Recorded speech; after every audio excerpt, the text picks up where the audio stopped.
We've been talking about how much meat we should include in our diet. We're back with Dr. David Katz, Dr. Joel Kahn, and Dr. Gabrielle Lyon.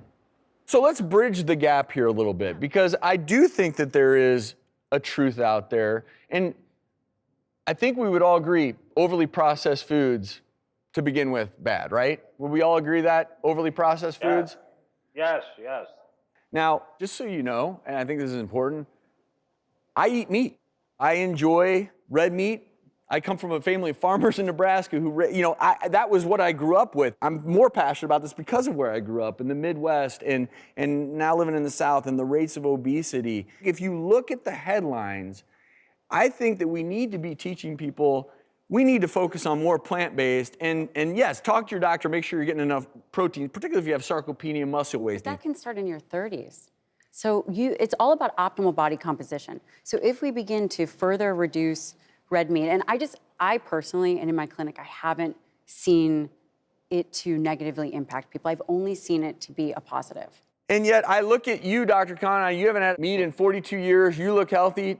Dr. Lyon, you eat meat and you advocate it and you look healthy. I had a baby 2 months ago. Oh, congrats. So, it worked. And that's my point is there is a happy medium here. And so for the general population, and Dr. Katz, I want to go back to you because we could talk about this for hours upon hours.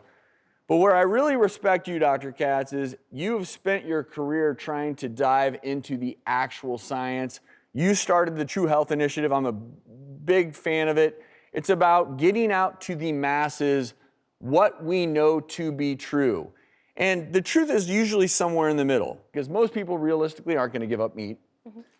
Or do they necessarily have to? Exactly. And I think that's the and I think even Joel would agree there that a truly vegan diet, especially for as long as you've done it, not everybody can do that. So I think that's an important point. There were never dietary guidelines that said eat all the snack wells you want and all will be well. All sensible dietary guidelines in our country have been co-opted by big food and turned into nonsense. And you can do that with meat, where advice to eat lean, healthy, whole meat turns into have all the pepperoni pizza you want. And advice about eating more plants turns into, as long as it's low fat, it doesn't matter if it's snack wells. All of that's nonsense. That's pop culture nonsense. Those aren't dietary guidelines. So the reality is the world's best diets, from a vast array of evidence, and this is what the True Health Initiative, experts from all around the world rally around. There's a theme there, and the basic theme, Michael Pollan said it nicely, eat food, not too much, mostly plants. In Joel's case, and largely in mine, it's all plants. It doesn't have to be. You can be pescatarian, flexitarian, Mediterranean. There are all sorts of variants on the theme, even paleo. All of these things come together and argue for less meat. I agree, everyone should eat more plants. I totally agree with that.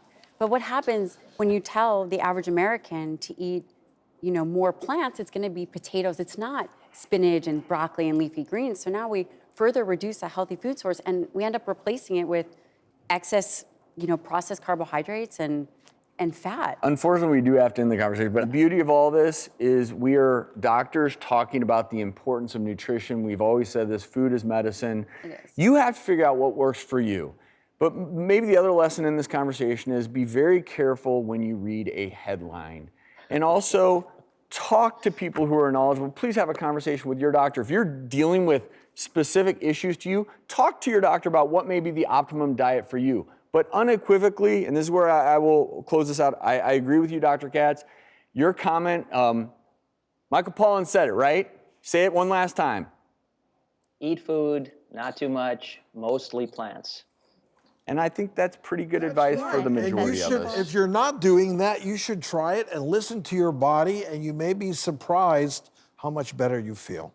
And do it in concert with your physician. I respect all three of you. Thank you so much for being here today, sharing your perspective, Dr. Lyon, Dr. Katz, Dr. Kahn.